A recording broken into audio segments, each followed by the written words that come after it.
नमस्कार दोस्तों, आप लोग अच्छे हैं ये उम्मीद करता हूं और मैं कुमार मन्नू आप सभी का स्वागत करता हूं अपने YouTube चैनल और एप्लीकेशन पे कुमार मन्नूज मैजिकल इनऑर्गेनिक। और पिछले टॉपिक को आगे बढ़ाता हूं। जो हम लोगों का टॉपिक रनिंग था, H bond, hydrogen bond, van der Waals force. Basically ये केमिकल बॉन्डिंग का टॉपिक था, बट हमने उसमें पी ब्लॉक का कंटेंट बहुत ज्यादा डील किया है। केमिकल बॉन्डिंग नाम मात्र का बहुत कम है, इसमें पी ब्लॉक में उसके एप्लीकेशंस बहुत ज्यादा हैं। वाटर कैसा है, हाइड्रोजन पेरोक्साइड कैसा है, अमोनिया कैसा है, HF कैसा है, किस तरीके का स्ट्रक्चर शो करता है, किसकी एमपीबीपी लो है, उसमें किन चीज़ों पर ये सब चीज़ें डिपेंड करती है। मेल्टिंग पॉइंट कोवैलेंट कंपाउंड की, बॉइलिंग पॉइंट कोवैलेंट कंपाउंड की, वैंडरवाल फोर्स क्या होता है, किस तरीके से वैंडरवाल फोर्स काम करता है, एनर्जी ऑफ इंटरेक्शन कैसे, पोटेंशियल एनर्जी उस सिस्टम का, energy of interaction, Coulombic interaction का, आर का फंक्शन किस तरीके से है, कौन सा वैंडरवाल फोर्स स्ट्रांग है, किस समय में हम हाइड्रोजन बॉन्ड बोलेंगे, किस समय में हम वैंडरवाल फोर्स बोलेंगे। ठीक है, तो ये सब चीजें, बहुत सारी चीजें हम लोगों ने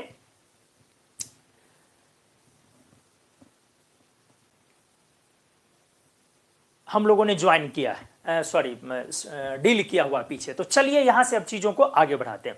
आज का लेक्चर जो है वो प्योरली एप्लीकेशन पर है। मतलब एप्लीकेशन पर है, मतलब आज हम लोग थियोरेटिकल पार्ट और बहुत सारी चीजें पहले भी एप्लीकेशन की है, बट आज हम लोगों का पूरा एप्लीकेशन ही चलेगा। तो चलिए आइए वीडियो पर बने रहें।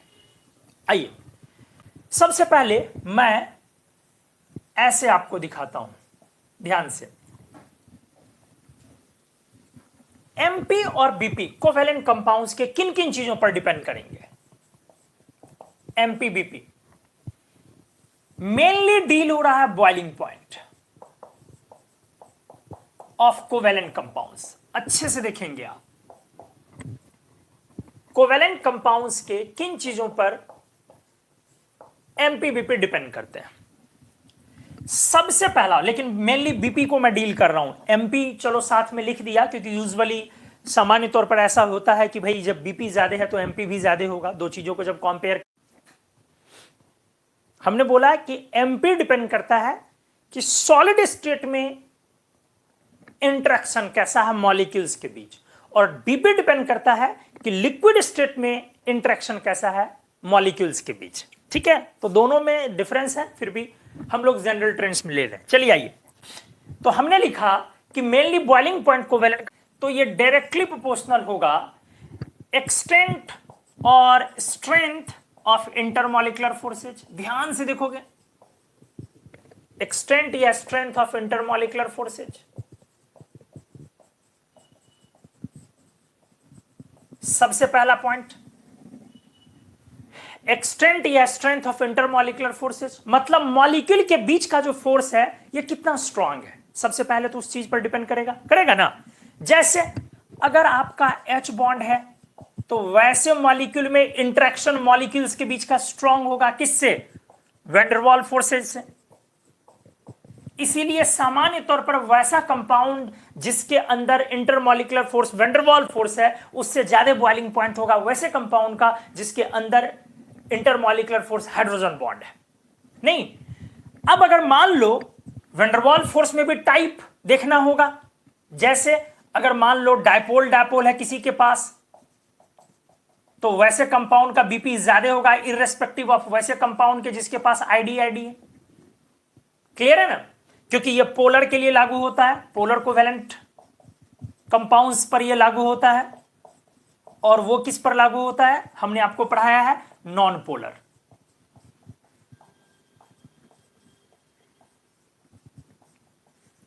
अब मान लो कि अगर दोनों कंपाउंड के बीच जिसका बीपी कंपेयर कर रहे हैं, अगर दोनों में हाइड्रोजन बॉन्ड है तो जिसके पास इंटरमॉलिक्यूलर हाइड्रोजन बॉन्ड है उसका ज्यादा हो जाएगा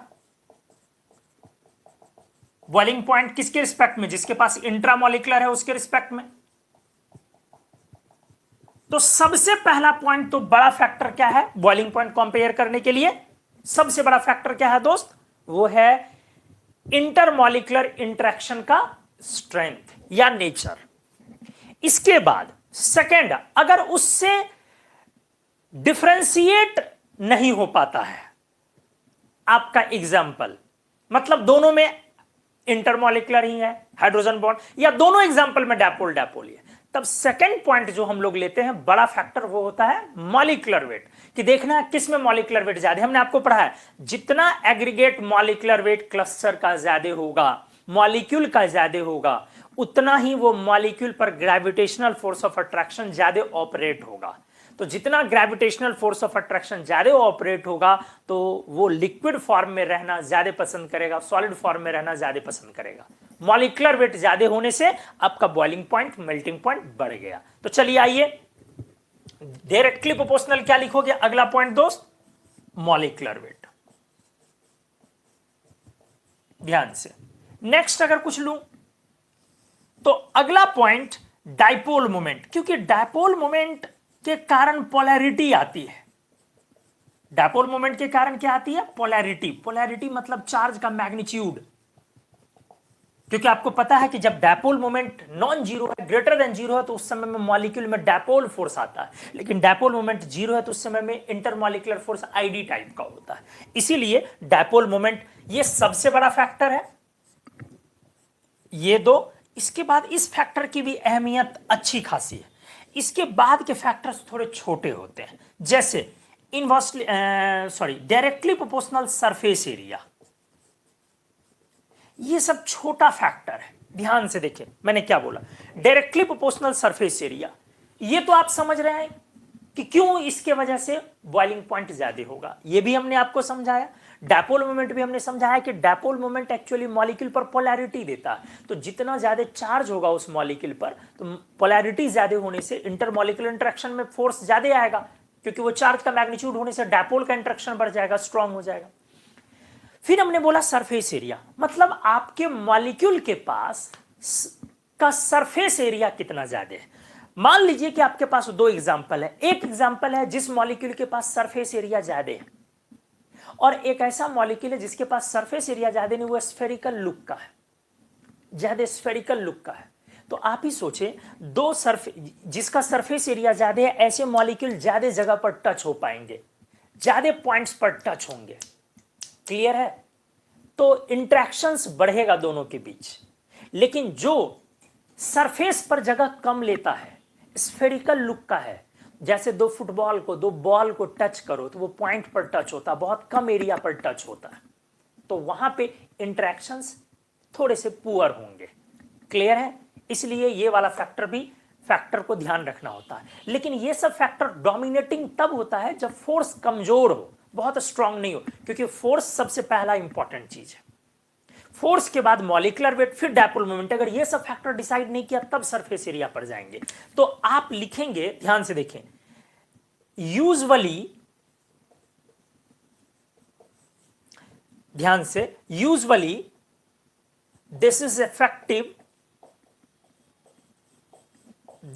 इफेक्टिव व्हेन, या it works effectively when intermolecular interaction is poor और वीक। जब इंटरेक्शन कमजोर हो, इंटरेक्शन इज पुअर और वीक, तब सामान्य तौर पर यह भारी पड़ जाता है।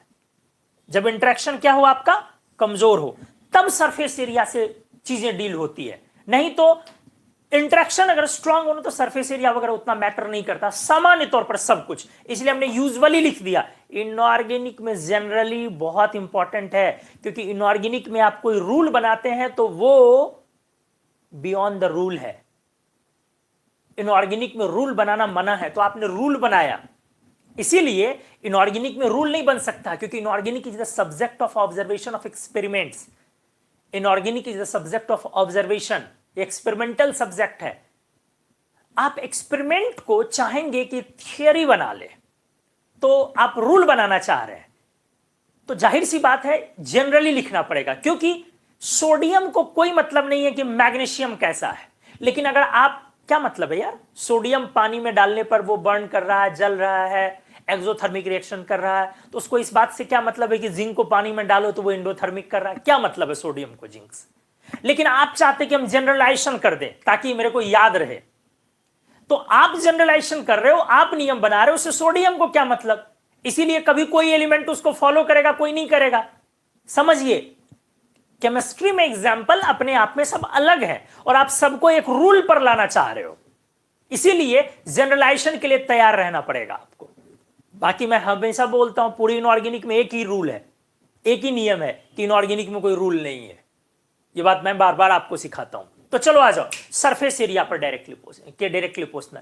और एक फैक्टर है, कभी कभी जब फोर्स कमजोर हो, कोई चीज इसमें से दो एग्जाम्पल को डिफरेंशिएट नहीं कर पाता हो कि किसका बॉइलिंग पॉइंट ज्यादा हो ना, फोर्स कमजोर है, दोनों में एक ही तरह का, और कमजोर फोर्स मतलब आईडी, सबसे कमजोर फोर्स आईडी, वीक मतलब आईडी जनरली। तो कभी कभी मॉलिक्यूल के बीच रिपल्सन भी देखा जाता है कि कहां पर रिपल्सन कम है, यो कुलंबिक रिपल्सन है। किस तरह का मैं आगे दिखाऊंगा। इनवर्सली प्रोपोर्शनल है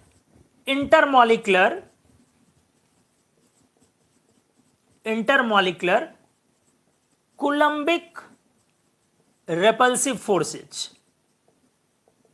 ये भी कमजोर फैक्टर है, ये भी तब काम करेगा ये फैक्टर जिस समय में कि आपका फोर्स जो है वो वीक है। हमने बोला ये भी तब काम करेगा जिस समय में आपका फोर्स जो है वो वीक है, तब काम करेगा। तो ये फैक्टर को ही ध्यान रखना है कि जब इंटरमॉलिक्यूलर कुलंबिक रिपल्सन कमजोर, मतलब रिपल्सन जितना कम हो, क्योंकि अट्रैक्टिव फोर्स बॉइलिंग पॉइंट को बढ़ाता है भैया, तो मॉलिक्यूल के बीच अगर किसी तरीके का रिपल्सन है तो उससे बॉइलिंग पॉइंट कम हो जाएगा ना, सही है ना। तो लेकिन ये भी तब लगता है, इन दोनों के बारे में मैंने लिखा, ये दोनों फैक्टर तब लगते हैं, ये फैक्टर तब लगेगा जिस समय में आपका इंटरमॉलिक्यूलर इंटरेक्शन जो वो पुअर है या वीक है। चलिए सर अब इसको लगाने की बारी है, सर लगाओ। चलो मैं इसको लगाना शुरू करता हूं वन बाय वन, आ जाओ। जैसे और भी चीजें हैं, एक और इंपॉर्टेंट चीज, हाँ, डायरेक्टली प्रोपोर्शनल सिमेट्रिसिटी इन स्ट्रक्चर। आपके मॉलिक्यूलर स्ट्रक्चर में जितनी ज्यादा सिमेट्रिसिटी होगी, किस चीज में दोस्त, आपके मॉलिक्यूलर स्ट्रक्चर में जितनी ज्यादा सिमेट्रिसिटी होगी उतना पैकिंग अच्छा होगा। ठीक है, आपके मॉलिक्यूल के स्ट्रक्चर में दो, मान लो कि दो आपने मॉलिक्यूल लिया, एक के पास सिमेट्रिसिटी ज्यादा है तो ढेर सारे मॉलिक्यूल कम स्पेस में आप रख पाएंगे, तो फोर्सेस ज्यादा इफेक्टिव ऑपरेट होगा मॉलिक्यूल्स के बीच। लेकिन एक ऐसा एग्जांपल लिया जहां मॉलिक्यूल में सिमेट्रिसिटी नहीं है तो फोर्सेस अच्छे से ऑपरेट नहीं होगा।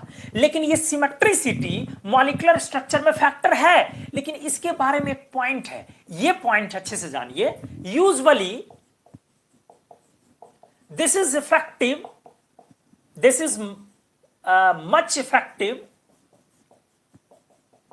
when dealing MP, melting point of covalent compounds और molecular solids। अच्छे से देखें,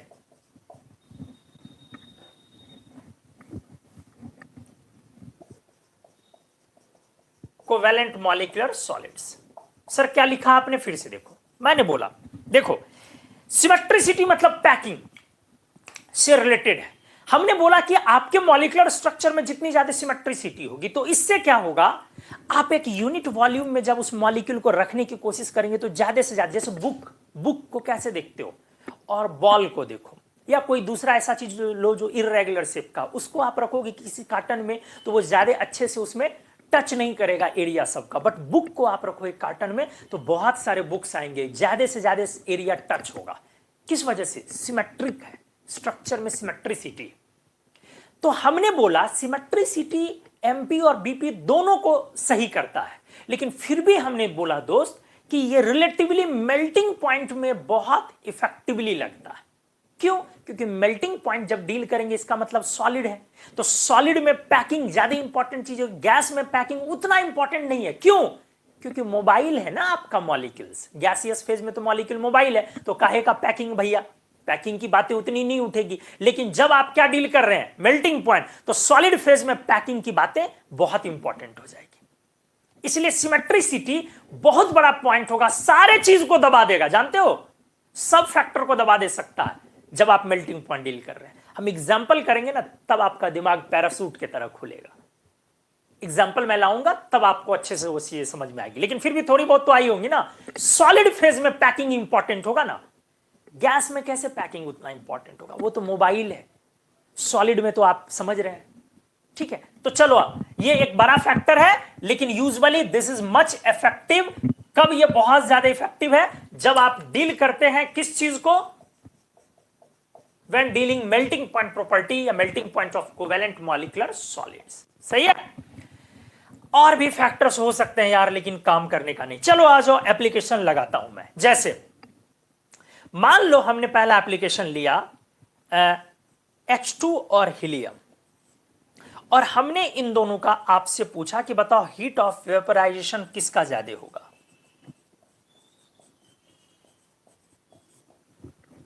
क्या? H2 और हीलियम। हमने बोला कि किसका हीट ऑफ वेपराइजेशन ज्यादा होगा, मतलब दोनों को लिक्विड से वेपर में ले जाना है, तो किसमें हीट ऑफ वेपराइजेशन ज्यादा होगा। मतलब बॉयल करना, लिक्विड से वेपर में जाएगा तो बॉयल ही करोगे आप, तो किसमें ज्यादा हीट ऑफ वेपराइजेशन खर्च करना होगा। स्टेप वाइज सॉल्व करेंगे दोस्त। सबसे पहले फोर्स देखेंगे, तो हाइड्रोजन आपका नॉन पोलर है, तो फोर्स के नाम पर इसमें क्या होगा, आईडी आईडी। हाइड्रोजन आपका क्या है, नॉन पोलर है ना, तो फोर्स के नाम पे क्या होगा, आईडी आईडी। हीलियम भी आपका नॉन पोलर है, तो फोर्स के नाम पे यहां भी आईडी आईडी। अगला पॉइंट देखेंगे आप मॉलिक्यूलर वेट, क्योंकि फोर्स में दोनों बराबर पे आ गया, तो मॉलिक्यूलर वेट, जब मॉलिक्यूलर वेट पे आएंगे तो हाइड्रोजन का 2 यूनिट होगा मॉलिक्यूलर वेट, तो हीलियम का 4 यूनिट होगा। तो आप बोलोगे कि सर इसका मॉलिक्यूलर वेट ज्यादा है, इसलिए हीट ऑफ वेपराइजेशन ज्यादा हो जाएगा इसका। अब मैं बोलूंगा नहीं दोस्त, जब फोर्स कमजोर हो तो इन दोनों फैक्टर पर भी नजरें डालना कीजिए। मैंने बोला है सरफेस एरिया को उस समय में थोड़ा ज्यादा जहन में लाते हैं जिस समय में फोर्स वीक हो। तो फोर्स वीक है, जरा सोचें, H2 को देखें, H2 इस तरह का होता है, सिलिंड्रिकल, क्योंकि इसमें 2 एटम है, और हीलियम इस तरह का होता है, स्फेरिकल। तो फिर वही बात हो गई, कौन सरफेस पर ज्यादा जगह छेकेगा, H2 या एक हीलियम, बॉल, अंडे के शेप का या लड्डू के शेप का। आप सोचिए, क्लियर हो गया। क्योंकि मॉलिक्यूलर वेट में बहुत का अंतर नहीं है, मॉलिक्यूलर वेट बड़ा फैक्टर है। अगर उसका मॉलिक्यूलर वेट अच्छे खासे अमाउंट से बड़ा होता तो अपन मॉलिक्यूलर वेट के अकॉर्डिंग बॉइलिंग पॉइंट बढ़ा चुके होते, लेकिन मॉलिक्यूलर वेट में 2 और 4 मामूली का डिफरेंस है। इसीलिए सरफेस एरिया फैक्टर को दिमाग में हमने लाया और साफ दिखा कि हीलियम तो यार एकदम कंप्लीट क्या है, स्फेरिकल है, एक सिंगल है, तो वहां पर सरफेस एरिया नहीं है। और H2 2 एटम है, इसमें कोवेलेंटली बॉन्डेड है दोनों, तो इसमें सरफेस एरिया ज्यादा हो रहा है। क्लियर है। तो आप बोलेंगे कि सर सरफेस एरिया बढ़ने की वजह से आपका इंटरेक्शन स्ट्रेंथेंस, उसका इंटरेक्शन ज्यादा मजबूत है। क्लियर है। इसीलिए किसका ज्यादा हो जाएगा आपका हीट ऑफ वेपराइजेशन, हाइड्रोजन का या हीलियम का, हाइड्रोजन का। तो बताइए दोस्तों, समझ में आया अच्छे से या नहीं। और भी मैं अच्छे अच्छे शानदार एप्लीकेशंस एग्जांपल्स ला रहा हूं, बताएं मेरे को क्लियर समझ में आया या नहीं, और आप कैप्चर करें इस पेज को प्लीज।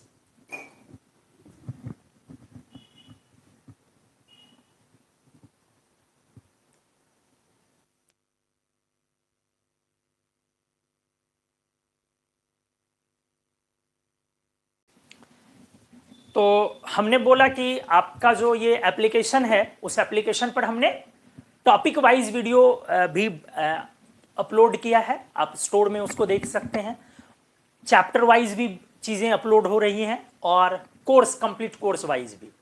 इस बात को ध्यान में रख करके कोर्स बनाया जा रहा है कि जो भी लोग हमसे ऑफलाइन में अगर पढ़ना चाहते हैं, नहीं पढ़ पा रहे हैं, कुछ फाइनेंशियल प्रॉब्लम्स हैं, घर पर हैं, वो पटना नहीं आ सकते हैं, या हम जहाँ पे अवेलेबल हो, कभी दिल्ली अवेलेबल हो, कोटा अवेलेबल हो, वो वहाँ नहीं आ सकते हैं, अगर हमसे पढ़ने की इच्छा हो, तो मेरे कोर्सेज उनके लिए। और मैंने इस बात का बहुत अच्छे से ध्यान रखा है कि उस कोर्स में, हर कोर्स में प्रैक्टिस सीट भी हमने साथ में ऐड की है, तो आप पढ़ने के बाद प्रैक्टिस भी कर सकते हैं। तो आप अपने दोस्त मित्र जूनियर्स को वो बताइए, जरूर बताइए कि भाई कोर्सेज अब आपके दरवाजे तक पहुंच रही है और आप आराम से कर सकते हैं। हमने उसकी वैलिडिटी हर कोर्स की अलग अलग लेवल से डाली है, बनाई है चीज़ों को, तो उस पर काफ़ी लंबा चौड़ा काम हमने किया है और काफ़ी मेहनत किया। पर्टिकुलरली मैं उसको खुद से लग के कर रहा हूँ, तो उम्मीद है हमारे बच्चे, हमारे स्टूडेंट्स, हमारे दोस्त मित्र लोग इस चीज को प्रोपैगेट करेंगे।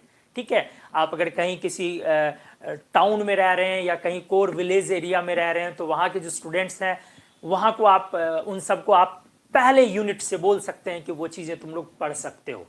और मैं हमेशा कोशिश करता हूँ किसी चीज़ को स्टैंडर्ड वहाँ से स्टार्ट करने की कि कोई वैसा स्टूडेंट जिसने कभी इनऑर्गेनिक फेस नहीं किया है तो वो भी पढ़े। इनफैक्ट मेरे से पढ़ने वाले लोगों को ये भी पता है कि मैं पहला यूनिट जब शुरू करता हूँ क्लासिफिकेशन ऑफ एलिमेंट्स तो वो स्टैंडर्ड 9th 10th से स्टार्ट करता हूँ। ठीक है, 9th 10th की केमिस्ट्री पहले मैं पढ़ाता हूँ। तो मैं भी एक बड़े अजीब तरह का आदमी हूँ, 9th 10th भी पढ़ाता हूँ, 11th 12th भी पढ़ाता हूँ, जे भी पढ़ाता हूँ, नीट भी पढ़ाता हूँ, बीएससी भी पढ़ाता हूँ, एमएससी भी पढ़ाता हूँ और CSIR एग्जाम JRF ये सब भी पढ़ाता हूँ। तो ठीक है ना दोस्त, किसी किसी तरह पढ़ा लेते हैं। हाँ क्या, बाकी आप लोगों को हमसे बेटर ज्यादा हमारे बारे में पता होगा, लेकिन हाँ अपने दोस्त मित्र लोगों को बताइए। आइए अगला एप्लीकेशन मैं लूं, NH3 NCH3 होल 3 और एक एग्जांपल लेता हूं NHCH3 होल 2 और इनके बॉइलिंग पॉइंट अच्छे से देखें। हमने किया कि NH3 सबसे पहला पॉइंट क्या है बेटा, फोर्स पहचानना। NCH3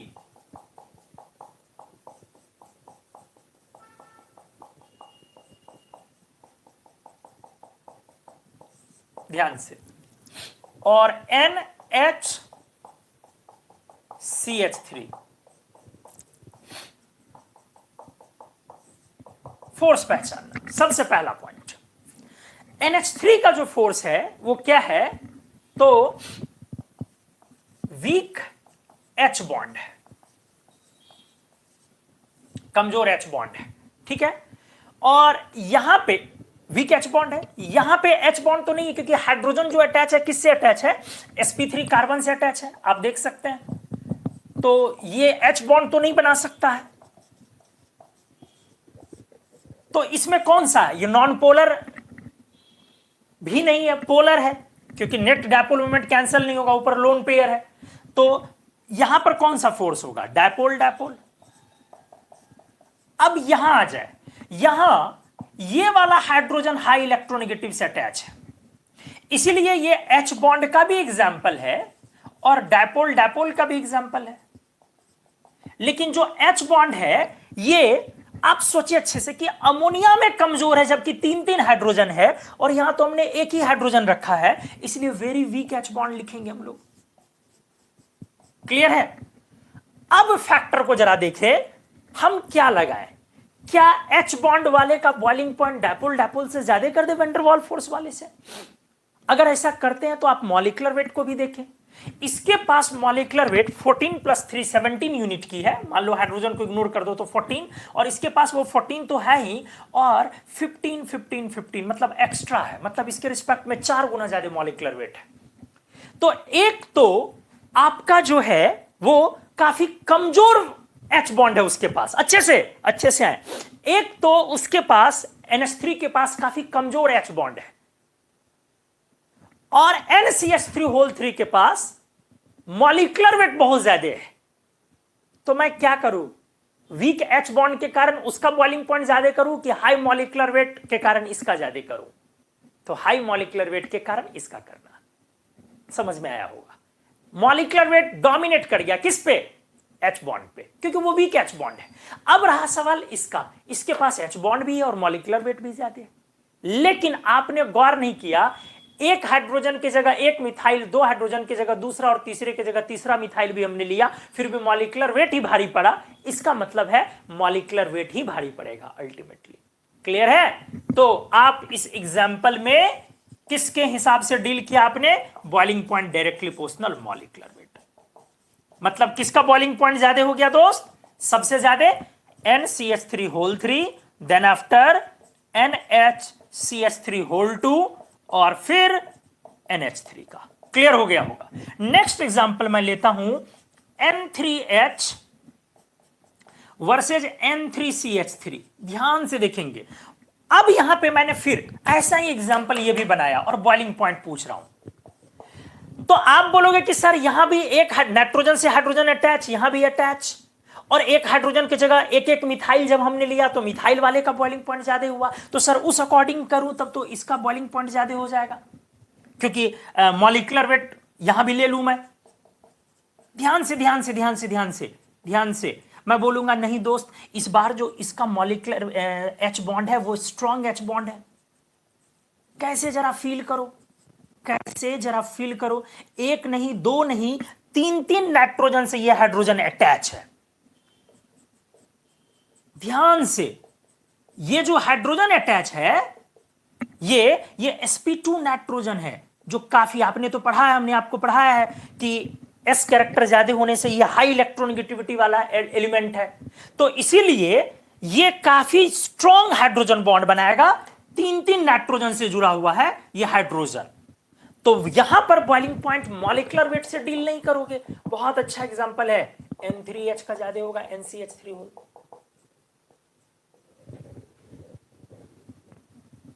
उम्मीद है आपको अच्छे से ये चीजें समझ में आई होंगी।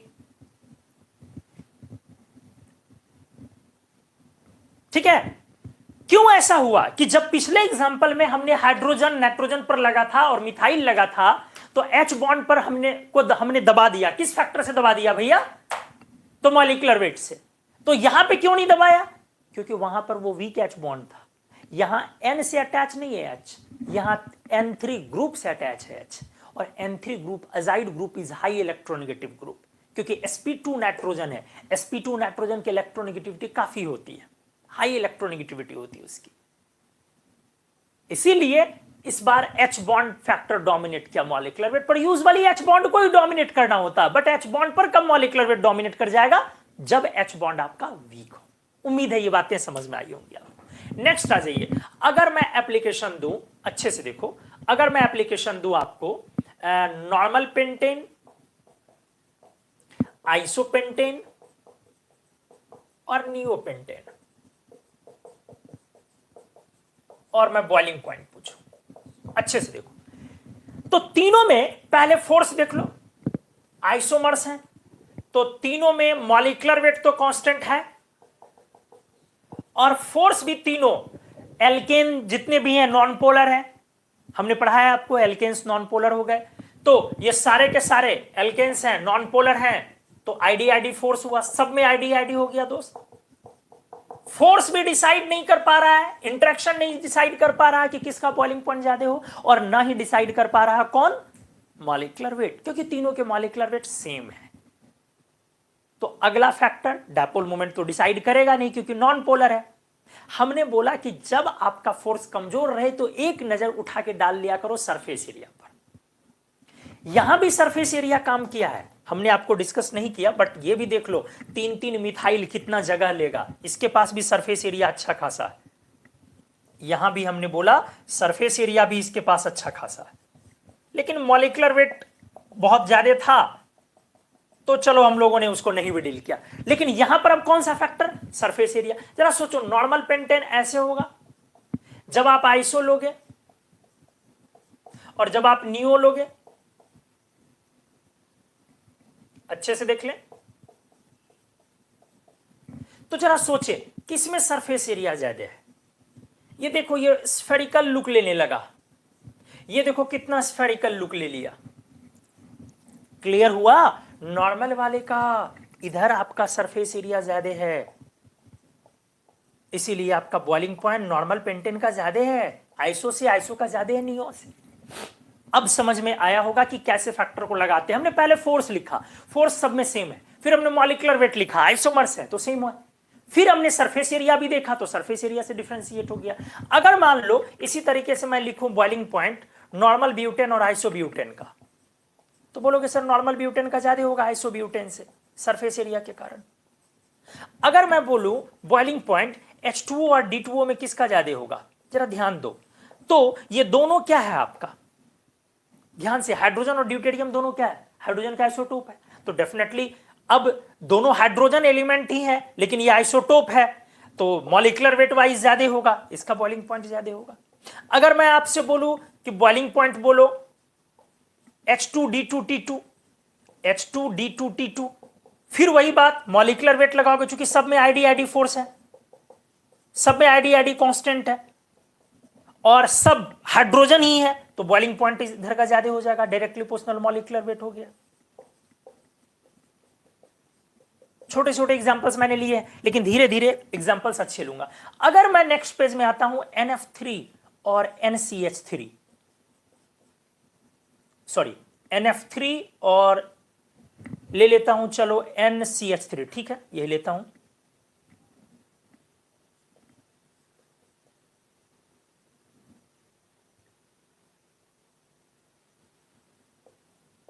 किसका ज्यादा होगा जरा देखो,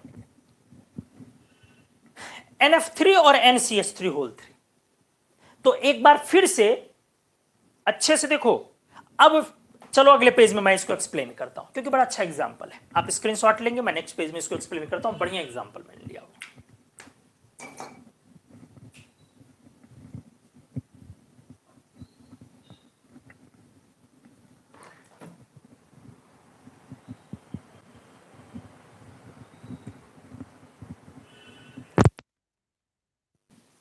तो पहले उस चीज को सॉल्व कर ले, इस पेज में आगे बढ़ने से पहले। कौन सा? जो NF3 NCH3 होल 3 हमने दिया है, ठीक है। देखिए, अब आप मॉलिक्यूलर वेट को अगर देखें दोस्त, तो मॉलिक्यूलर वेट में अब पहले हाइड्रोजन था, तो हाइड्रोजन बॉन्ड वाला खतरा था यहां पे।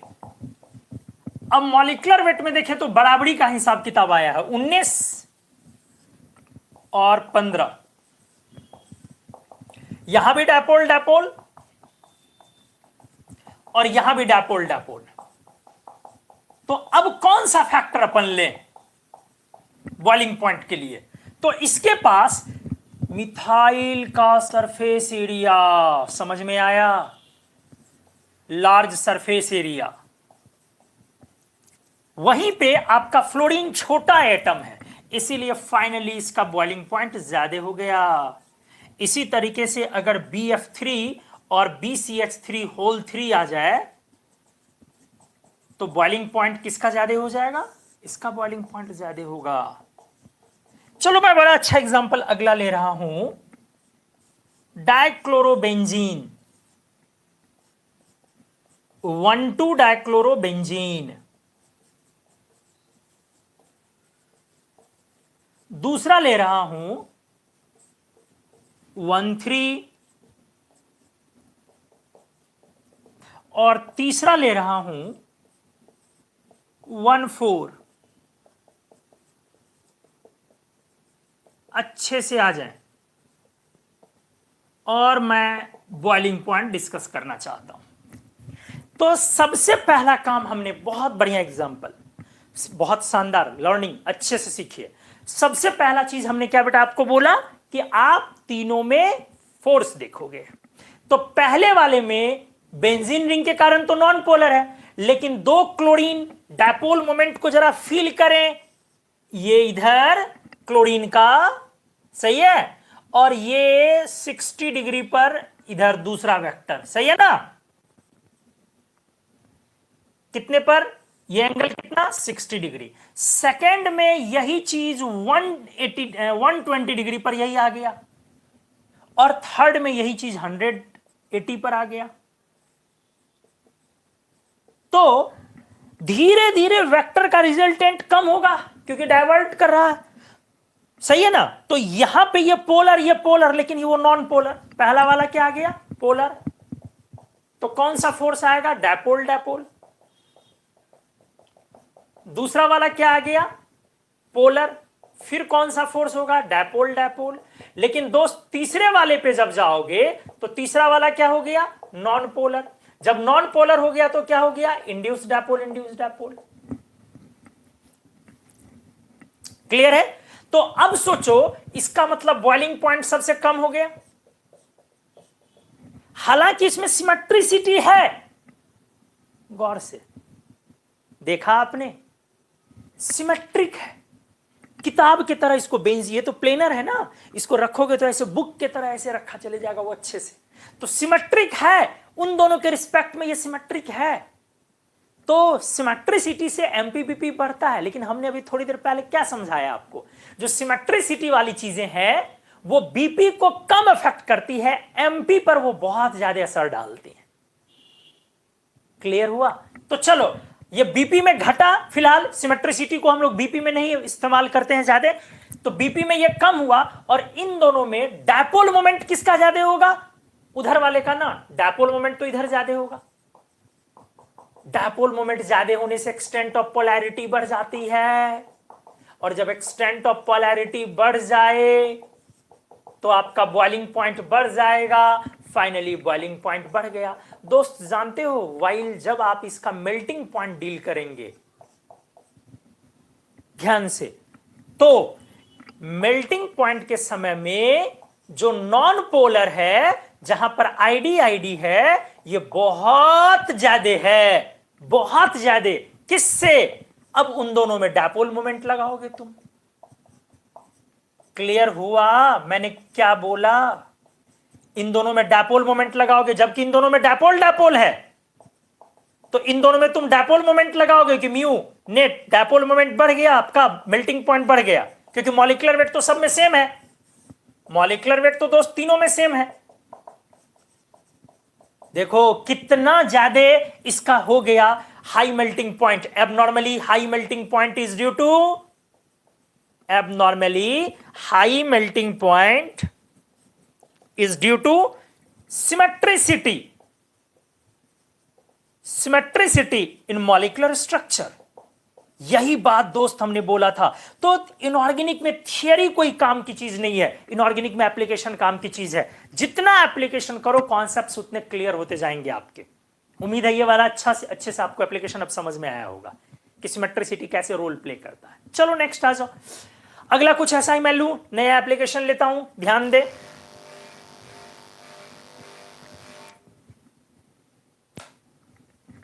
नेक्स्ट एप्लीकेशन मैं ले रहा हूं आपके लिए, अच्छे से देखें।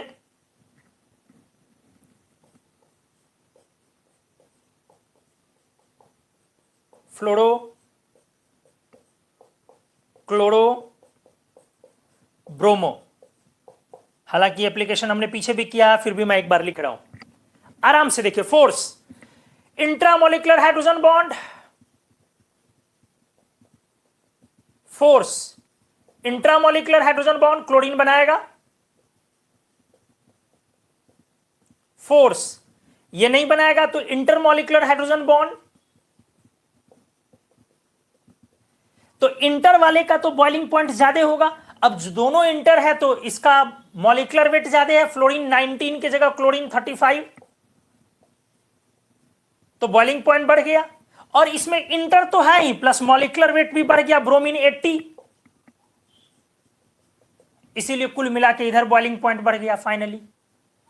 तो ये एप्लीकेशन पीछे भी करवाया था, इसलिए अभी हमने थोड़ा सा तेजी से इसको डिस्कस कर दिया। उम्मीद है आपको ये चीजें समझ में आई होंगी। तो जल्दी से आपके स्क्रीनशॉट ले और वीडियो पर बने रहे, कहीं जाना नहीं है। नेक्स्ट पेज में मैं फिर नया कुछ ला रहा हूं, जल्दी से get it fast.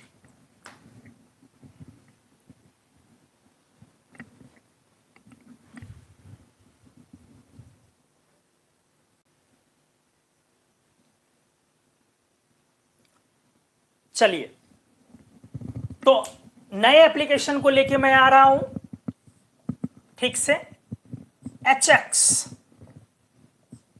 Boiling point from halogens, HX from halogens, ठीक से देखें। तो HF, HCl, HBr, HI, force लिखे, बॉइलिंग पॉइंट हमने पूछा है। वेरी स्ट्रॉन्ग, काफी स्ट्रॉन्ग हाइड्रोजन बॉन्ड है इंटरमॉलिकुलर, और बाकी में इन लोगों में डायपोल डायपोल है, तो H बॉन्ड वाले का ज्यादा होगा, और मॉलिक्यूलर वेट नीचे बढ़ रहा है, तो मॉलिक्यूलर वेट बढ़ने से बॉइलिंग पॉइंट बढ़ेगा, कोई दो राय नहीं है। लेकिन H बॉन्ड के कारण ये काफी स्ट्रॉन्ग H बॉन्ड है तो ज्यादा होगा, मतलब बॉइलिंग पॉइंट के ऑर्डर में सबसे ज्यादा HF, फिर HI, then HBr and then HCl। सही है। अगर वहीं पर इसकी मेल्टिंग पॉइंट को लिखो तो मैंने बार बार बोला एमपी और बीपी में फर्क है। एमपी डिपेंड इस पर करता है कि सॉलिड स्टेट में बॉन्डिंग कैसी है, और बीपी डिपेंड इस पर करता है कि लिक्विड स्टेट में बॉन्डिंग कैसी है। तो डेफिनेटली अगर एमपी लिखेंगे तो आपको सबके सॉलिड स्टेट में दिखनी पड़ेगी। अब एचएफ के स्ट्रक्चर को आप याद कीजिए, हमने आपको पढ़ाया है HF का स्ट्रक्चर जो सॉलिड स्टेट में, उसमें सिमेट्रिसिटी है, जिगजैग है, तो जिगजैग सेट करते चले जाएगा ढेर सारा। समझ में आ रहा है? इसीलिए वहां पर उसका मेल्टिंग पॉइंट थोड़ा अच्छा होगा। तो इसके एमपी का ऑर्डर में एमपी अच्छा है, इसमें कोई दो राय नहीं है, लेकिन एमपी के ऑर्डर में प्रैक्टिकली अब HI ज्यादा है। मतलब लाख आपके पास सिमेट्रिसिटी था, सब कुछ था, ठीक है, लेकिन HI ज्यादा है, मतलब इसका हाई मॉलिक्यूलर वेट भारी पड़ गया। सर एक बार फिर से बोल देना, high molecular weight dominates over strong hydrogen bond. ध्यान से देखें मैंने क्या बोला। मैंने बोला बेटा कि एमपी और बीपी का ऑर्डर सेम हो जरूरी नहीं है। आपको हमने जो कोई कॉन्सेप्ट सिखाया है, पढ़ाया है, वो बीपी का सिखाया है। एमपी में सॉलिड स्टेट में इंटरमॉलिक्यूलर फोर्स देखना पड़ेगा, और हम लोग के सिलेबस में वो चीजें नहीं है, तो हम लोग उसको क्यों छेड़छाड़ करें। फिर भी आ जाइए पॉइंट में। हमने बोला कि HF में सिमेट्रिसिटी है हाइड्रोजन बॉन्ड में थोड़ा, तो HF का ज्यादा होना चाहिए, इसमें कोई दो राय नहीं है, बट HI का मॉलिक्यूलर वेट डोमिनेट कर गया। आपसे नहीं पूछेगा, एकदम इत्मीनान रखें, इसका एमपी नहीं पूछेगा, जब भी पूछेगा तो बीपी पूछेगा, और बीपी इन सिलेबस में भी है। बीपी में सबसे कम HCl है, इसलिए HCl मोस्ट वोलाटाइल हुआ, वाष्पशील सबसे ज्यादा हुआ HCl। पूछा हुआ क्वेश्चन है ये कि इन चारों का देकर के विच of the following is most volatile, तो HCl hydrochloric acid is most volatile, ठीक है। लेकिन बीपी के एमपी के ऑर्डर में जब गए तो HF के H बॉन्ड पर इसका मॉलिक्यूलर वेट भारी पड़ गया, क्योंकि फ्लोरीन का मॉलिक्यूलर वेट है 19 और आयोडीन 100 एंड कितना 27 न होता है। जरा देखिए कितना ज्यादा अंतर है, बहुत का अंतर है, तो वो डोमिनेट कर गया। तो चलो नेक्स्ट एग्जांपल में अगर लेता हूं XH2 फ्रॉम कैल्कोजेंस। ठीक से देखें तो H2O, H2S, H2SE, H2T, अच्छे से देखें। फिर से एक बार स्ट्रॉन्ग हाइड्रोजन बॉन्ड, HF इतना नहीं लेकिन स्ट्रॉन्ग तो है। अब इन तीनों में डायपोल, ये सब गैसियस हैं जबकि वो लिक्विड है। उसी तरीके से ये सब गैसियस हैं, डायपोल के कारण 12th बोर्ड में ऐसा ही सवाल पूछा जाता है कि HF is liquid while HCl is gas why. ऐसा ही बोर्ड में सवाल आएगा आपको, HF is liquid but HCl is gas why. तो क्या जवाब दोगे? क्योंकि HF के पास जो है स्ट्रॉन्ग इंटरमॉलिक्यूलर हाइड्रोजन बॉन्ड है, जबकि HCl के पास जो है वो डायपोल फोर्स है। तो due to presence of strong intermolecular hydrogen bond in HF possesses high boiling point in respect of HCl. Same H2O is liquid while H2S is gas। तो फिर वही जवाब दोगे कि H2S के पास जो आपका डायपोल है, जबकि H2O के पास जो वो स्ट्रॉन्ग हाइड्रोजन बॉन्ड है। तो एक बार फिर से नीचे जाने पर आपका मॉलिक्यूलर वेट बढ़ गया, तो मॉलिक्यूलर वेट बढ़ने से बॉइलिंग पॉइंट बढ़ गया। एमपी को नहीं सिखा रहा हूं मैं, लेकिन H2O का बॉइलिंग पॉइंट एक बार फिर से सबसे ज्यादा। क्यों ज्यादा भाई? क्योंकि स्ट्रॉन्ग हाइड्रोजन बॉन्ड है। तो बॉइलिंग पॉइंट का आपका जो ऑर्डर है वो सबसे ज्यादा आ गया H2O, फिर H2TE, तब H2SE और तब H2S। H2S जो है वो मोस्ट वोलाटाइल है, क्लियर है। अगर एमपी का ऑर्डर देखेंगे तो आप अंदाजा नहीं लगा पाएंगे, बट इस बार इत्तेफाक सेम है। देखो इत्तेफाक देखो सेम है। इस वजह से भी बहुत सारे लोग एमपी बीपी को एक ही समझते हैं। जी नहीं, बहुत सारे नाम एक साथ लिए जाते हैं, गौरी शंकर, सीताराम, लोटा डोरी, इनऑर्गेनिक मन्नू, लेकिन एमपी बीपी साथ में नाम नहीं लिए जाते हैं। एमपी बीपी दोनों का ट्रेंड सेम नहीं होता है। एमपी जरूरी नहीं है कि बीपी के हिसाब से ही घटे बढ़े, क्योंकि एमपी डिपेंड इस बात पर करती है, लोग हम लोग एक ही समझते हैं कि वही सेम ऑर्डर होगा, ऐसा नहीं है।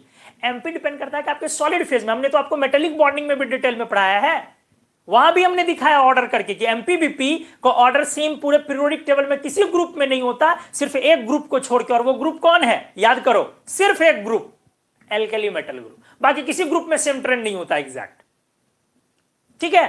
तो चलो यहां पे एक बार सेम ट्रेंड हुआ, यहां पे नहीं हुआ। अगर आप NH3 वाला ग्रुप लेंगे, XH3 फ्रॉम निकोजेंस,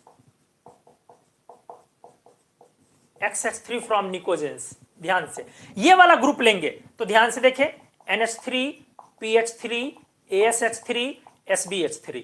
इस बार NH3 के पास वीक हाइड्रोजन बॉन्ड है और इसलिए अमोनिया भी हमने पढ़ाया है कि गैस है, और इन लोगों के पास तो खैर डायपोल डायपोल है ही। तो जब डायपोल डायपोल है तो ये लोग तो ऑलरेडी गैसियस है।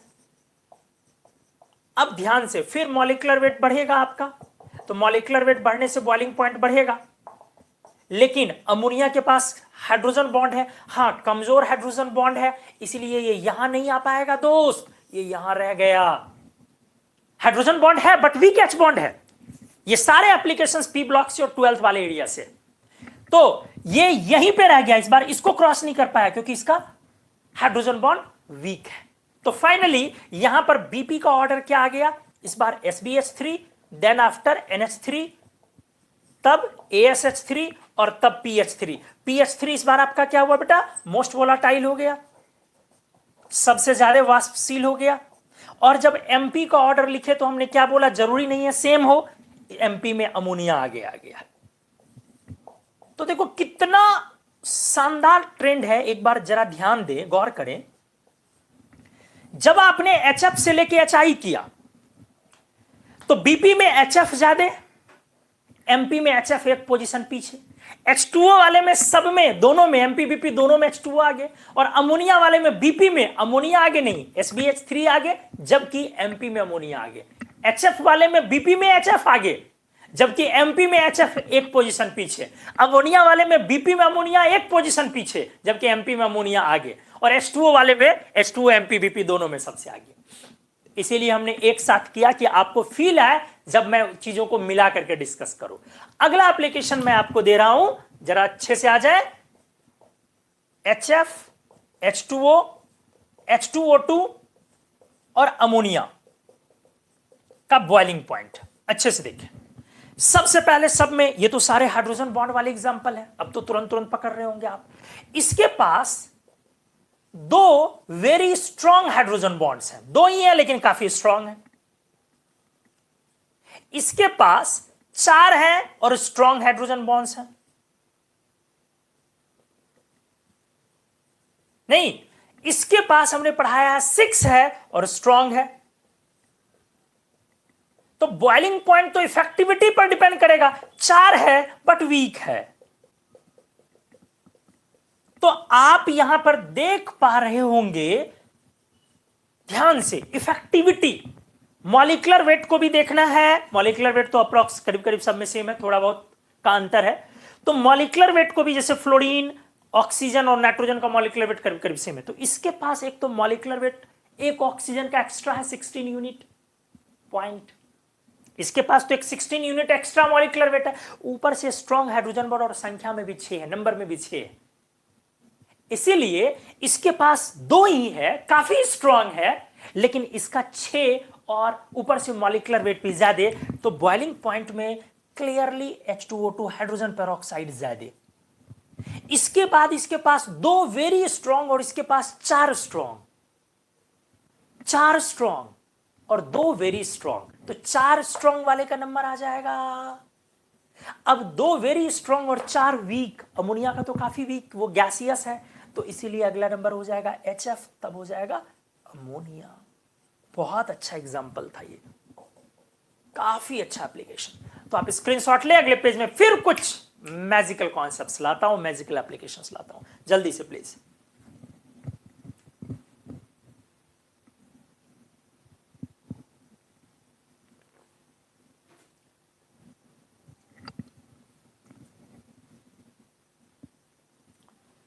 आइए इस पेज में मैं और आगे चीजों को बढ़ाऊं, उससे पहले एक क्वेश्चन फिर दे रहा हूं एप्लीकेशन में।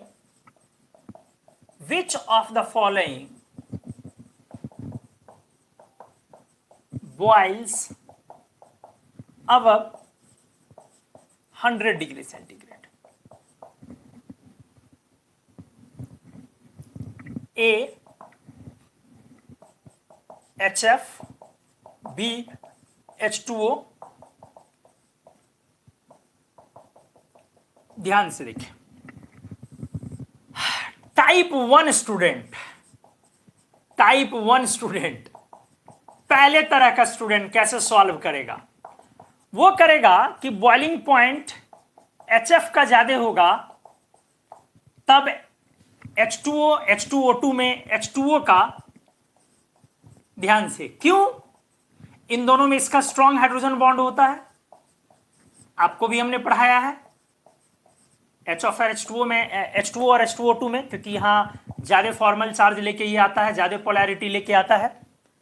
तो टाइप 1 स्टूडेंट वो सोचेगा कि भाई HF के पास का बॉइलिंग पॉइंट ज्यादा होगा क्योंकि इसका हाइड्रोजन बॉन्ड स्ट्रांग है ज्यादा इलेक्ट्रोनेगेटिविटी के कारण, और इन दोनों में इसका, फिर अमोनिया का।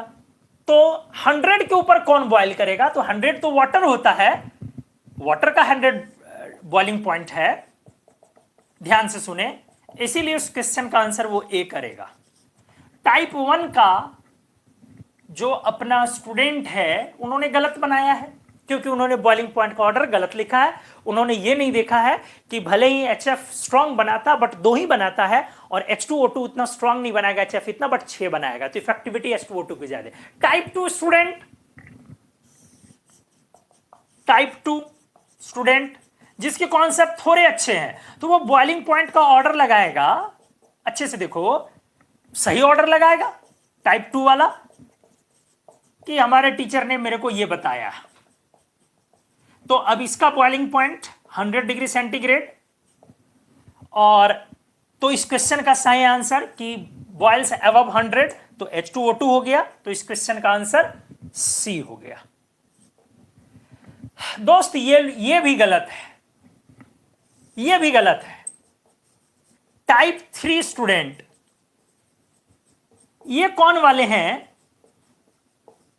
ये कौन वाले हैं आप समझ रहे होंगे। तो इस टाइप के स्टूडेंट की खासियत देखिए। अब ये बोलेंगे कि बीपी का ऑर्डर लगाओ पहले, तो सर ने सिखाया है कि H2O2, तब H2O, तब HF एंड देन NH3। अब है कि कौन, which of the following boils above 100? आराम से, तो अमोनिया अबव 100 बॉइल करेगा या नहीं करेगा? जरा आराम से अच्छे से सोच ले, अमोनिया 100 के अबव बॉइल करेगा या नहीं करेगा? तो इसके बॉइलिंग पॉइंट 100 के नीचे है, तो 100 के अबव बॉइल करेगा या नहीं करेगा? एकदम करेगा बॉइल, एकदम करेगा, एकदम। और जिसका 100 के ऊपर है वो भी 100 के ऊपर बॉइल करेगा। इसलिए इस क्वेश्चन का सही आंसर क्या हुआ? ऑल। नहीं समझ में आया? सोचो, हमने ये नहीं लिखा विच of the following starts boiling above 100, कि 100 के ऊपर कौन बॉइल करना शुरू करता है। हमने लिखा कौन 100 के ऊपर बॉइल करता है। तो जो 100 के नीचे बॉइल कर रहा है वो तो 100 के ऊपर भी बॉइल कर ही रहा है ना, और जो 100 के ऊपर बॉइल कर रहा है वो तो ऑलरेडी 100 के ऊपर बॉइल कर रहा है। मेरी बात समझ में आई? HF 100 के नीचे बॉइल कर रहा है, तो जब HF 100 के नीचे बॉइल किया तो 100 के ऊपर बॉइल किया कि नहीं? एकदम किया। समझ में आया? कितने अलग तरीके से मैंने ट्रैप किया आपको। इसलिए सारे के सारे 100 के ऊपर बॉइल करेंगे। हाँ, अगर रहता which of the following starts to boil above 100, तो H2O2 आंसर होता। अगर ये रहता विच ऑफ द फॉलोइंग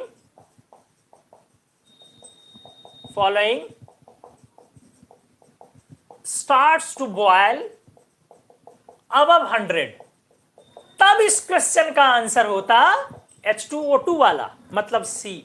समझ में आया? तो थोड़ा सा कभी कभी ना चीजों को पढ़ लिया करें और समझें हमेशा, क्योंकि कंपटीशन देने जा रहे हैं आप। सिर्फ बोर्ड वाली बात हो तब तो कुछ बात नहीं है भैया। बोर्ड में तो बड़ा सिंपल पूछता है कि HF H2O में किसका हाइड्रोजन बॉन्ड स्ट्रेंथ है, वो तो H2O H2O2 में भी कभी नहीं पूछेगा। HF H2O अमोनिया काफी हो गया। लेकिन जब आप कंपटीशन देने जाते हो तो वो इस तरह के उलूल जुलूल क्वेश्चंस नहीं पूछते हैं। वो आपसे इसी तरीके का चीज पूछेगा जिसके सेंटेंस को पढ़ने में आपने थोड़ा सा अगर गड़बड़ी किया तो फिर आप गए।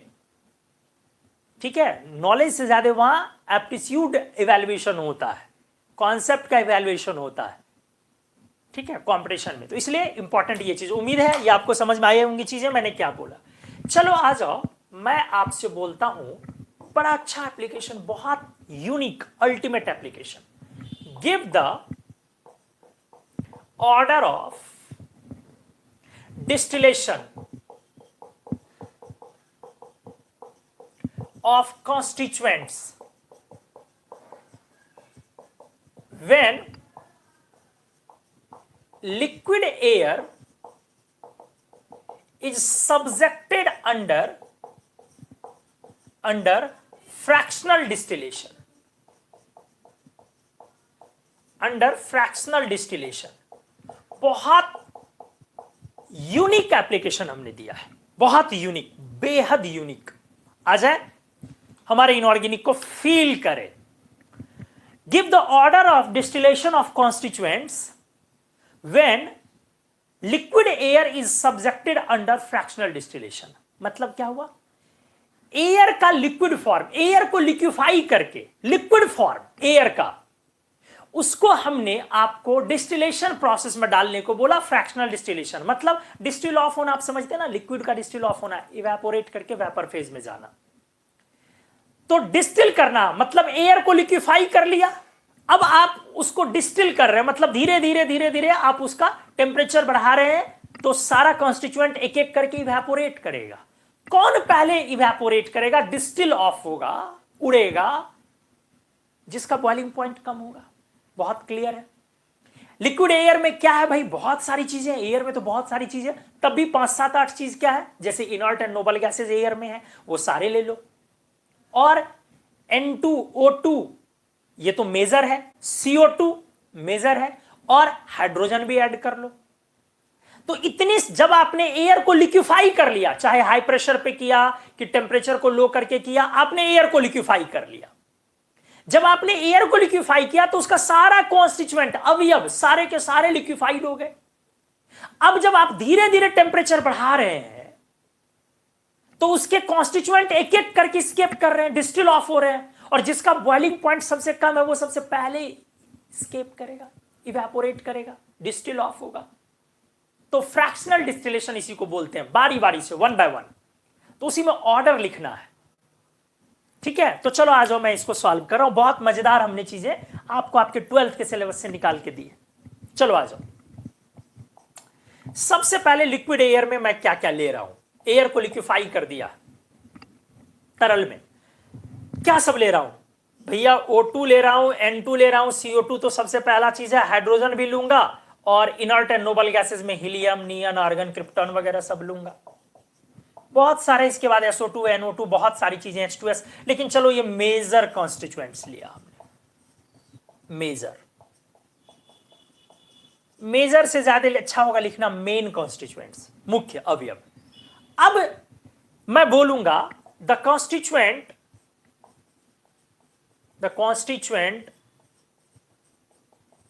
डिस्टिल्स ऑफ फर्स्ट, नजरें जमाए रखें, डिस्टिल्स ऑफ फर्स्ट having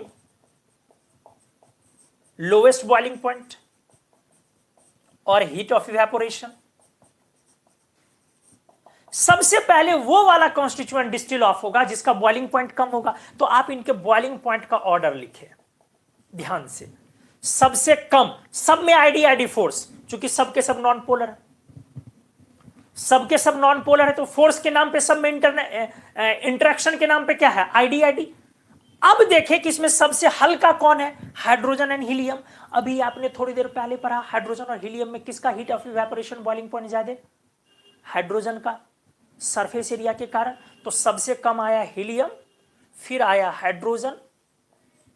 अब मॉलिक्यूलर वेट के नजरिए से अगला ढूंढे उन दोनों के बाद O2, N2, नियॉन वगैरह सब है। ध्यान से देखें, अच्छे से सीखें।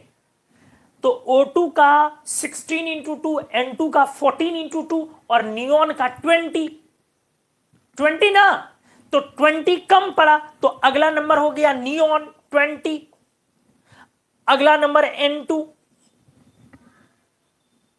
ठीक है?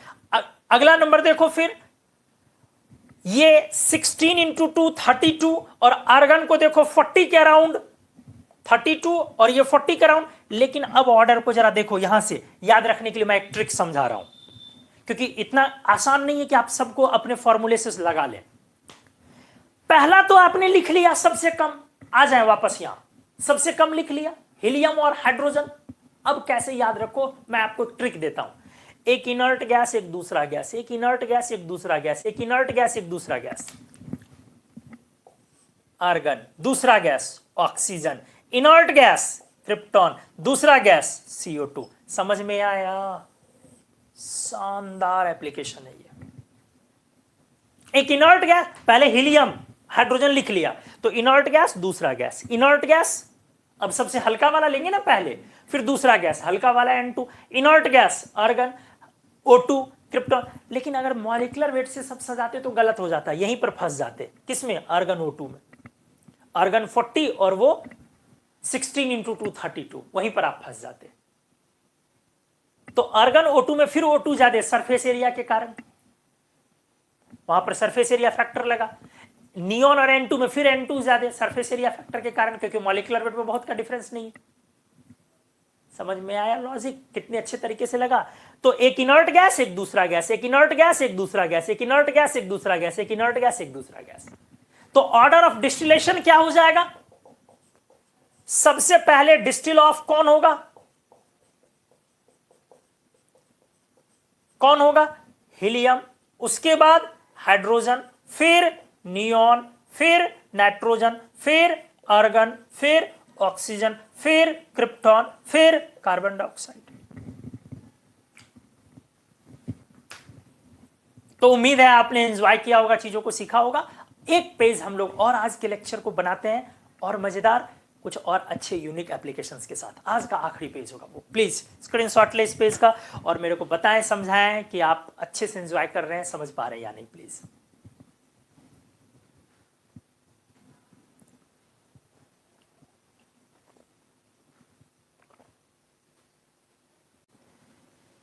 चलिए दोस्तों, तो आज के लेक्चर का, इस टॉपिक का आखिरी पेज, और आप उम्मीद है मजा ले रहे होंगे, क्योंकि हमने बहुत सारे एरिया से एप्लीकेशन समेट के आपके लिए कलेक्शन बनाया है। ठीक है, तो आइए अच्छे से सीख लें इस पेज से कुछ चीजें। जैसे मैं CCl4 SiCl4 का कर रहा हूं बॉइलिंग पॉइंट। आपने अगर फोर्स बनाया दोस्त तो नॉन पोलर है, चारों कैंसल, और आईडी बनाया। आपने यहां भी नॉन पोलर है तो आईडी बनाया। अब अगला मॉलिक्यूलर वेट लूं तो मॉलिक्यूलर वेट में CCl4 में कार्बन 12 वर्सेज SiCl4 में सिलिकॉन 28। तो मॉलिक्यूलर वेट उसका ज्यादा है, तो बॉइलिंग पॉइंट अब उसका अपने को ज्यादा लिखना चाहिए, ध्यान से। लेकिन ऐसा नहीं है, ये एक अलग तरह का एग्जाम्पल है। वो रिपल्सन वाला हमने एक भी नहीं दिया है, उसी का एग्जाम्पल। क्या मतलब है सर, जरा सोचो। कार्बन के साथ क्लोरीन है और सिलिकॉन के साथ भी क्लोरीन है। कार्बन की इलेक्ट्रोनेगेटिविटी 2.5 है, क्लोरीन 3.0, सिलिकॉन की 1.8 है और क्लोरीन 3.0। तो एक्चुअली ईएन डिफरेंस कम का है और ईएन डिफरेंस ज्यादा का है। और ज्यादा भी नहीं बोलो उसको, ये ईएन डिफरेंस काफी है, 1.2 का है। यहां ईएन डिफरेंस मात्र 0.5 है और यहां ईएन डिफरेंस 1.2 है, काफी ईएन डिफरेंस है। तो ज्यादा ईएन डिफरेंस होने के कारण, ध्यान से सुने, जो SiCl4 का बाउंड्री है, नहीं, इसमें ज्यादा ईएन डिफरेंस के कारण इसके पेरीफेरी पर नेगेटिव चार्ज की डेंसिटी कम होगी, बहुत ज्यादा हो जाएगी। हालांकि नेट कैंसल होगा, वो अलग मैटर है, फिर भी चार्ज तो होएगा ना। यहां पर ये नेगेटिव चार्ज कम होगा क्योंकि ईएन डिफरेंस कम है। ठीक है, तो इसके वजह से मैंने बोला कि जो CCl4 इंटरेक्शन है, अच्छे से देख लें आप, और जो SiCl4 का इंटरेक्शन है, अब हिसाब किताब यह है कि this interaction, this ID interaction gets weakened by क्या? Coulombic repulsion, intermolecular Coulombic repulsion. Intermolecular Coulombic repulsion से ये जूझ रहा है। इंटरमॉलिक्यूलर कूलम्बिक रिपल्सन इसके अंदर आ गया, जो इसके अट्रैक्टिव फोर्स, एक तो ऑलरेडी अट्रैक्टिव फोर्स कमजोर है। हमने क्या बोला, ये रिपल्सन वाला फैक्टर सब कब भारी पड़ता है, जब आपका अट्रैक्टिव फोर्स वीक हो। तो आपका जो अट्रैक्टिव फोर्स है वो वीक है, आईडी आईडी टाइप है, और आपके मॉलिक्यूल के पेरीफेरी पर हाई नेगेटिव चार्ज का डेंसिटी है। इसीलिए ये एक रिपल्सन क्रिएट करेगा SiCl4 के अट्रैक्शन के बीच में, ये रिपल्सन भी लाएगा। वो रिपल्सन इसके अट्रैक्टिव फोर्स को कमजोर कर देगा, जबकि यहां पेरीफेरी पर नेगेटिव चार्ज का उतना डेंसिटी नहीं है। तो ऐसा कभी कभी हो जाता है, कभी कभी ऐसा हो जाता है। लेकिन आप इत्मीनान रखें, आप जेईई एडवांस्ड का भी पेपर अगर दे रहे हैं तो आपसे ऐसा क्वेश्चन कभी नहीं आएगा। ये अपर क्लासेस वालों को आता है। तो उन लोगों को जब मैं कभी एग्जांपल्स करवाता हूं तो एल्केन, फ्लोरो एल्केन्स या बहुत तरह के एग्जांपल्स इस तरीके का मैं करवाता हूं। आप लोगों के सिलेबस में एक हमने डिस्कस किया, वो काफी है, बहुत ज्यादा है। जैसे देखो, CH4 से ज्यादा बॉइलिंग पॉइंट है CF4 का, दोनों नॉन पोलर, दोनों में आईडी आईडी, तो मॉलिक्यूलर वेट से हो गया नहीं, तो boiling point directly proportional molecular weight हो गया।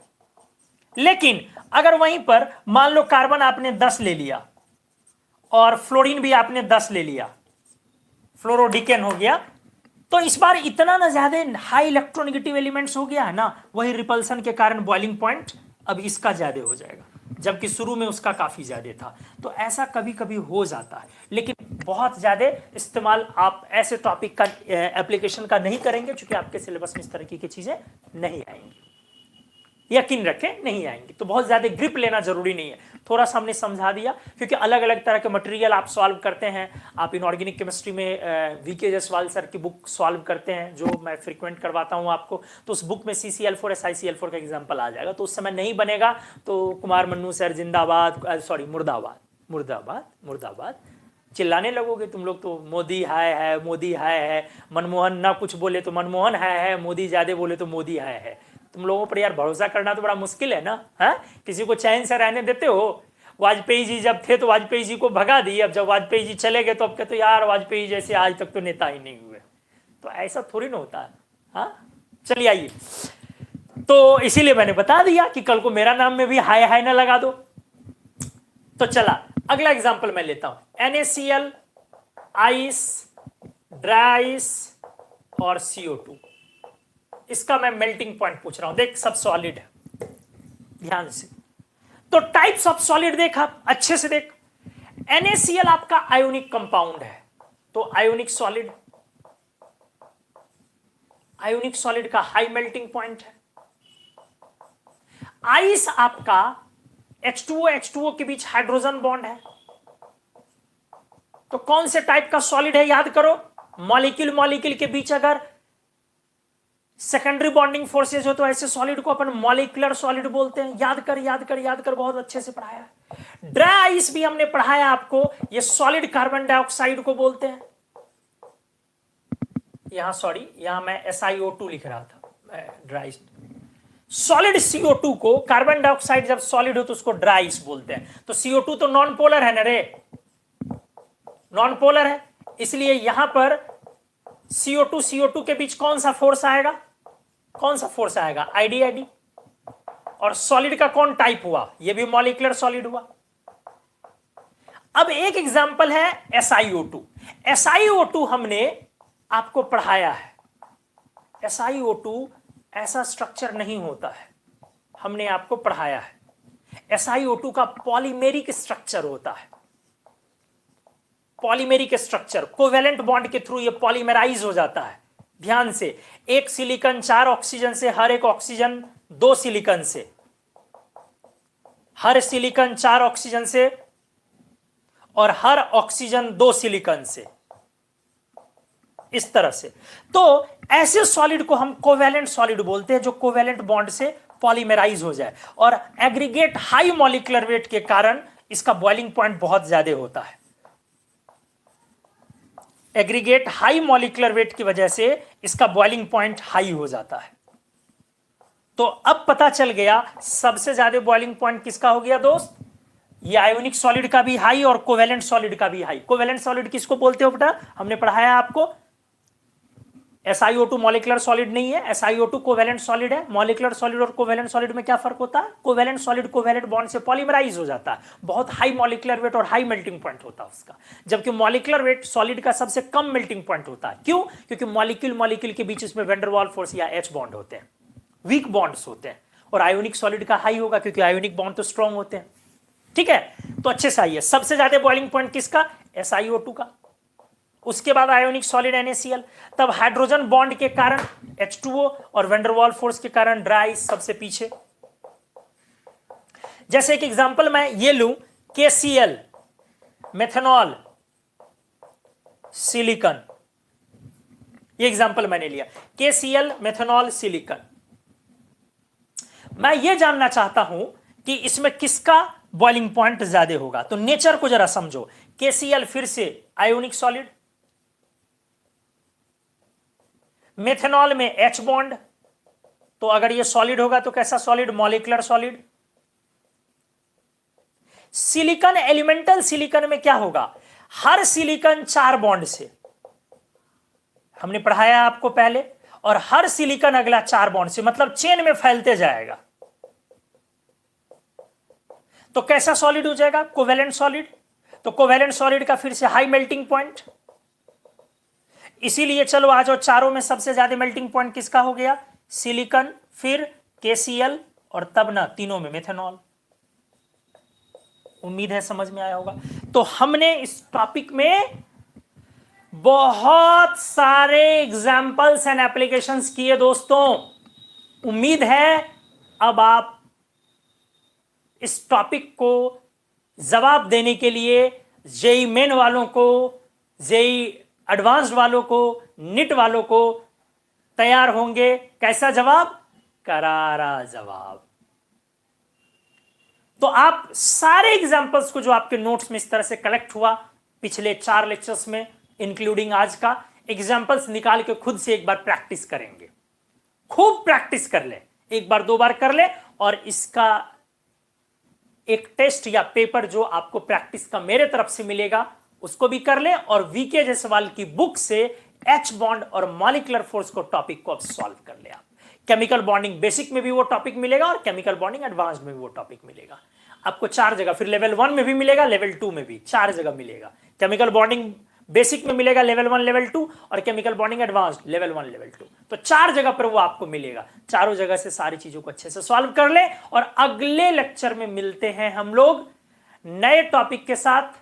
आयोनिक बॉन्ड के एंटर करते हैं और कुछ धमाल मचाते हैं, फिर कुछ नया जेईई एडवांस्ड और नीट में करते हैं। ठीक है, तो एक बार फिर से मैं बोलूंगा मित्रों, कुमार मनुज मैजिकल इनऑर्गेनिक गूगल पर सर्च करें, हमें रेट करें, रिव्यू करें, हमारी चीजों को लोगों तक पहुंचाने में मदद करें। और प्ले स्टोर पर जाकर के भी कुमार मनुज मैजिकल इनऑर्गेनिक, अगर आपने ऐप डाउनलोड किया है फिर भी आप एप्लीकेशन ऐप स्टोर पर, प्ले स्टोर पर जाके रिव्यू करें, अगर नहीं किया है तो डाउनलोड करके रिव्यू करें। तो मिलते हैं अगले लेक्चर में कुछ नए टॉपिक के साथ, तब तक आप हमारा इंतजार करें और हम आपका। Thank you so much.